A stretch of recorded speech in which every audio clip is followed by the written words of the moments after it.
Let's solve for the pH of a weak base solution using the approximation method.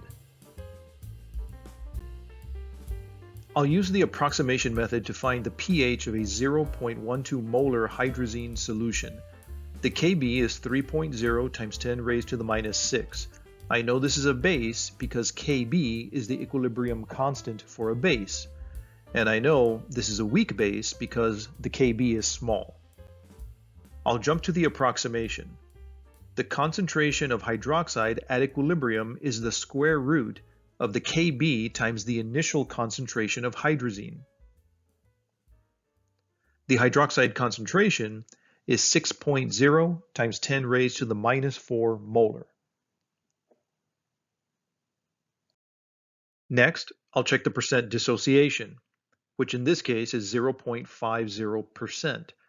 Approximations are acceptable for dissociations less than 5%, so this approximation is acceptable.